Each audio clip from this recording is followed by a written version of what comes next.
up next on Sports Sunday. Back up the Brinks truck. Mike Brown back with the Beam team, signing a new 3-year extension. Find out how Kings center JaVale McGee feels about it. I'm glad they got that out the way so that now we can build this roster. And the celebrity softball game he's bringing to Sacramento. Republic FC falls for the first time this season. Don't think their goalkeeper made a save. While a Linden native puts on a show in his return to the Bay. All rise, here comes the judge. And a dream weekend for Aaron Judge. Sports Sunday starts right now.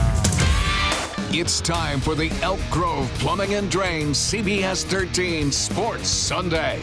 I got goosebumps. Oh, man. That's what we do here on Sports Sunday. Hello and welcome into the show. We appreciate y'all staying up late with us. We got a jam-packed one for y'all tonight. The news of Mike Brown staying here in Sacramento has the whole city beaming. For Jake Gaydon, I'm Sarah Hodges. And speaking of beaming, Sarah, JaVale McGee in his house to talk about the work he's doing off the court this summer and what's next for him this upcoming season. That's right, but let's start with the biggest news of the week. Mike Brown is going to enjoy El Dorado Hills for at least a few more years, right? Brown and the Kings have agreed to a 3-year, $30 million contract extension. The pay raise well-deserved. Brown has brought life back to Kings basketball here in Sacramento. We all felt it when he helped snap the Kings' 16-season playoff drought, finishing the 2022-23 season as a number 3 seed in the West.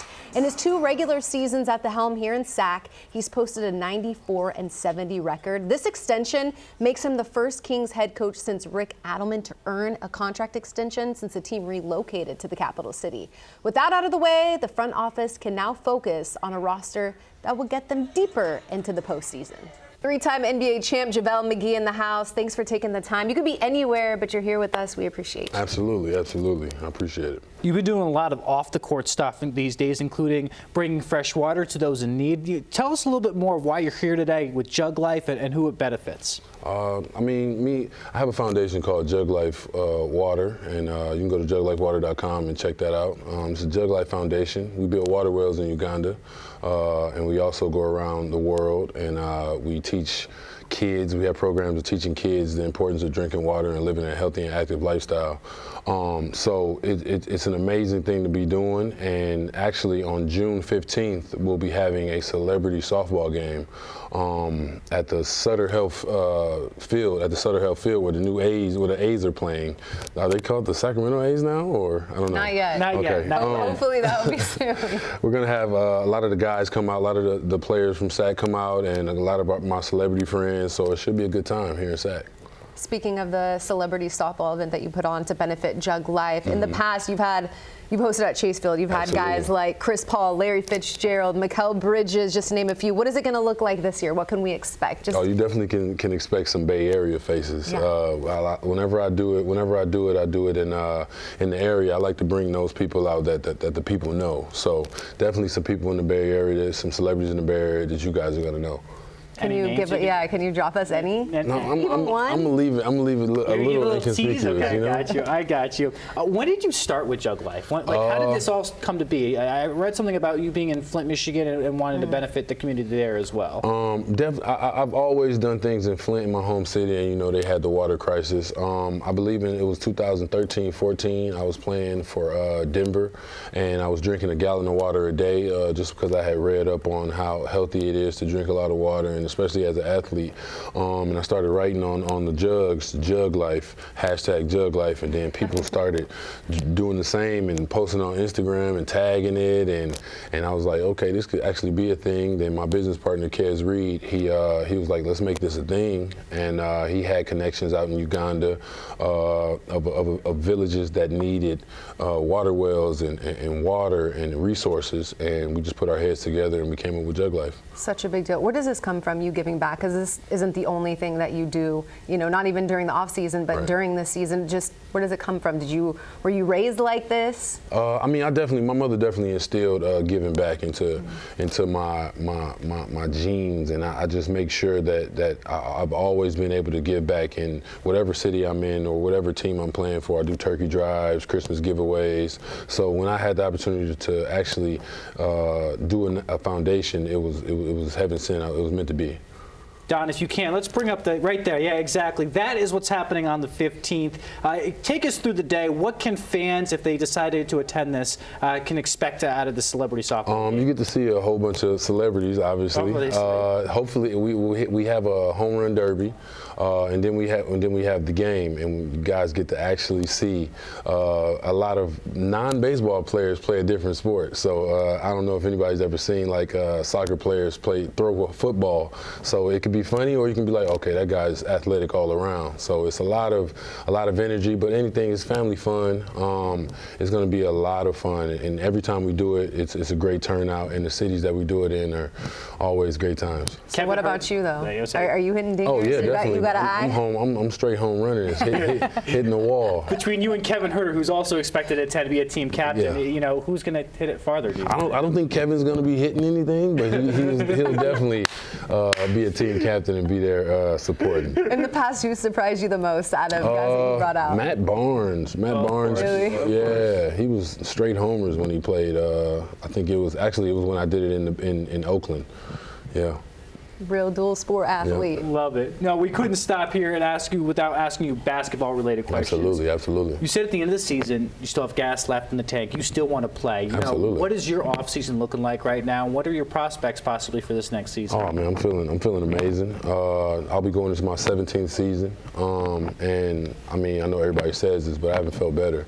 I'm healthy. I'm active. I eat the right way, and that's a thing about a lot of guys. They don't eat the right way. I'm vegan, so I'm just really dedicated to my body and to my craft. And I plan on continuing my career. Is there a chance you're back here in Sacramento? Absolutely, it's a chance. Absolutely. How much fun have you had in Sac? Like, what has impressed you the most about the fan base here? And I know you know a little bit about them. Like, you've been in the Bay. It's not like you were far. Yeah, the fan base is amazing. The way that we've had fans. We have fans who sit courtside who travel to every game. I've never seen that before. Stay in the same hotel and everything. So it's really fans are fans out here, and they love and they support us through thick and thin. So that was pretty dope coming here. Your guy Mike Brown got paid. Absolutely. Just like Congratulations, Mike. Yeah. Congratulations, Mike. I know, like, finally fans are just able to breathe because, you know, with the table talks and everything that was going down, but just how well deserved is this? And just tell us a little bit about Mike and your relationship with him and how special it is to play for him. Oh, I mean, it's amazing playing for Mike. He's a very vocal guy. He's a very intentional guy. I had him 2 years as assistant coach when I was playing for Oakland, the years that we won the championship. And his energy is amazing, and it's so well deserved, the money that he got. And the way that he brought this team to where they are now, unfortunately, we didn't get to make the playoffs this year. Everything didn't turn out how we wanted to. We had a couple injuries, but, you know, everything doesn't work out how it's supposed to. But I'm glad they got that out the way so that now we can build this roster and really make it far in the playoffs next year. Speaking of the finals, though, we got to ask you, Celtics, Mavericks, what do you like about this series? Who do you think's going to win? I like the storyline, if anything. Straight up. I feel like the storyline, like they always say the NBA is scripted. This is the best script they could have wrote. Obviously because of KP and Kyrie being in Dallas now, being able to to switch. So it's just 2-2, and it's amazing. And also PJ and Gafford coming from bad teams. I've had that experience of coming from a bad team and then getting traded mid-season, going to a good team and making a run in the playoffs. Yeah. And it's an amazing feeling. Just seeing the guys surrounding you and being around, I don't want to call people losers, but guys that aren't as serious as winning, and then being put in a position where, like, okay, everybody's serious around here, and the only way up is to win. So that energy, I'm sure those guys are living through that energy, and it's going to be a great series. We'll change the directions a little bit, but this summer is a big summer for Team USA basketball, JaVale. Paris Olympics 2024, you were a part of that gold medal team 4 years ago. Just what was it about that team that made it so special, and what do you think about the roster construction on this year's team and how they're going to do? In 2020, which was really 2021, which is a crazy concept, but because of the COVID year, we had a lot of dogs on that team and a lot of great players. And one thing I realized, looking back in hindsight, that we struggled with was playing time. Yeah. So with this team, which is a better team than 2020 was, they're gonna have everybody gonna play 5 minutes, or like how is this gonna be like a all-star game? Straight up. But everybody, some guys are definitely gonna humble themselves and for the greater good. And the goal is to win a gold. So I'm sure they're not gonna have a problem doing that. Is the world catching up to Team USA though? That's the talk of everything. I don't want to say the world's catching up to Team USA. I wouldn't say that. I would say there are some countries that are getting a lot of guys on their team who are in the NBA. Yeah. And if you look at the teams that usually win, it's the teams that have a lot of NBA guys on it. So I just believe everybody in the world is catching up to get guys in the NBA. And once you're in the NBA, it's a whole different energy. You have a whole different swag out there when you're playing in the Olympics. Gotcha. Amazing stuff. JaVale McGee, we appreciate you coming on the show. You guys. If you want to give one more shout out to the softball game, let everybody know. TheJugLikeWater.com. Make sure that you guys are locked in. Go and get your tickets. It's June 15th, Sutter Health Field, and yeah, I want to see you guys there. Show up, see some dingas, all right? Be there. Love it. Thanks, JaVale. The NBA Finals tip off next week. Kyrie Irving 0-10. Stopping on Lucky. Why would he do that? He shouldn't have done that, Sarah. He shouldn't have. Plus, Republic FC shorthanded. They felt it. Coach not happy about their lack of effort on Saturday. We got your highlights, plus a heated, honest post-game interview from Coach Briggs. Welcome back. We bring it back with some big news on the pitch as Sacramento Republic FC will be featured right here on CBS 13 in a national broadcast. The USL and CBS announcing the partnership this week as it'll be the second nationally broadcasted game in USL history. The Indomitable Club will take on a familiar foe in Oakland Roots FC on the road in a derby match at Pioneer Stadium in Hayward. For Republic GM Todd Donovan, this is more than just playing on national television. Well, we want to win the game first and foremost, but it's a big deal because our players, our club, our fans get featured on national TV, which is where we feel like we shine the best. The Open Cup noise that we made 2 years ago in 2022 put us on the national and international stage, and it's where we really thrive and are excited to be back.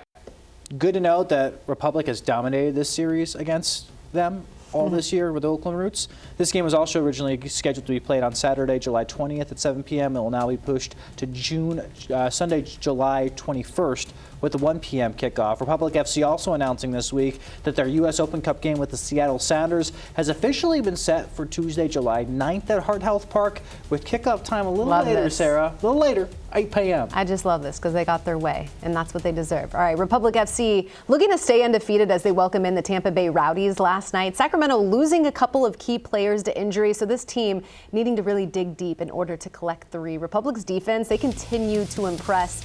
Tampa Bay was applying pressure all match long in the 28th minute. The Rowdies doing just that, but Danny Vitiello, the reigning goalkeeper of the year, says, give me that. What a save. 34th minute now, and here comes Tampa Bay again. But check out Luis Felipe. He's trailing, able to break it up. But we all knew it was only a matter of time before the Rowdies would find the back of the net. They had so many good looks, 9 shots on goal compared to Republic's 3. And in the 53rd minute, this happened. Danny V gonna gamble, wouldn't end up in his favor.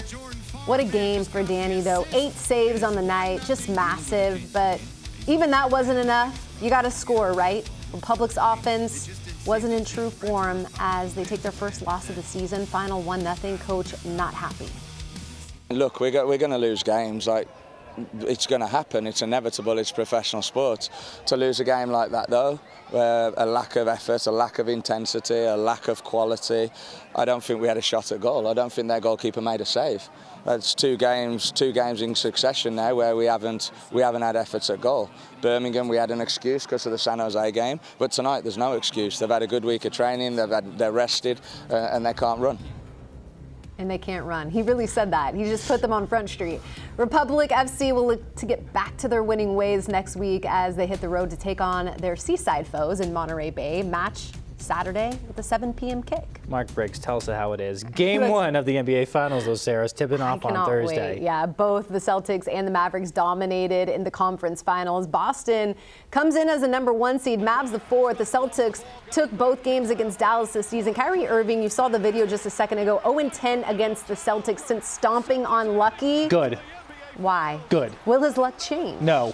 We're going to find out Thursday. Jake, pop that corn. I know you're excited. I am popping Tip-off anything. set for 5:30. Not popping anything. All right. Big news on the hardwood from Sacramento Star, though. Coleman Hawkins, who announced this week he'll be taking his name out of the NBA draft. Big time. Hawkins tweeting out earlier this week saying, "Fix the deadline." The Illinois product participated in last month's NBA draft combine, was named MVP, even took pre-draft workouts at the Warriors, Kings, and Raptors just this past week. Coleman is expected to be one of the highest paid NIL college basketball players and will use his final year of eligibility to work on the nuances of his game.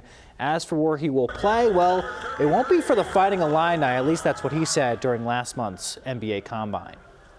I would never play in the Big Ten again. I wouldn't play in the Big East. I would go somewhere with a football team where I can enjoy a football game. But yeah, some schools have reached out, but some schools I've just been honest with them, and I haven't wasted their time. I flat out told them, that's just not somewhere I would even consider going. So he's going to the SEC or ACC then? One of the two, okay? Finally, some sad news to report in the sports world this week. NBA Hall of Famer Bill Walton has died at the age of 71 after a prolonged battle with cancer. Walton won 2 NCAA championships with UCLA, then won 2 NBA championships with the Trailblazers and the Celtics, earned MVP honors in 1977-78 season. Chronic foot injuries unfortunately disrupted Walton's career, with a Hall of Famer just playing in 468 games. While Walton didn't play for the Kings, he's connected to the franchise. He spent years as a commentator, Sarah, for national broadcasts. Also served as a color commentator for the Kings broadcast, giving Jerry Reynolds a night off from time to time. His son Luke also coached the Kings from 2019 to 2021. The Kings releasing a statement on Twitter this week saying, "Our heartfelt condolences go to the family and friends of basketball legend and former Kings broadcaster Bill Walton." We'll be right back.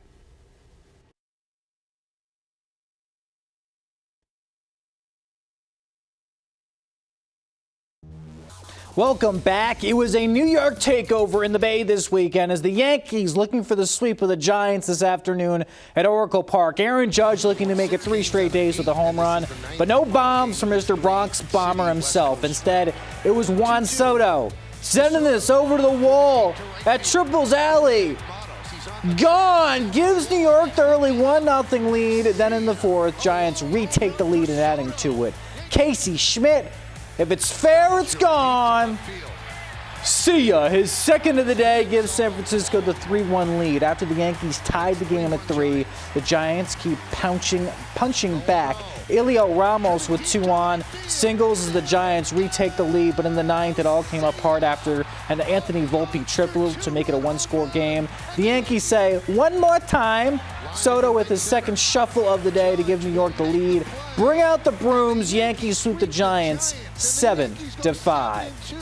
All rise. Aaron Judge had a monster season in monster series, in San Francisco's debut. The Linden native with 3 home runs on the weekend, 5 runs total with 6 RBIs, an unforgettable weekend in Judge's first appearance back in the Bay.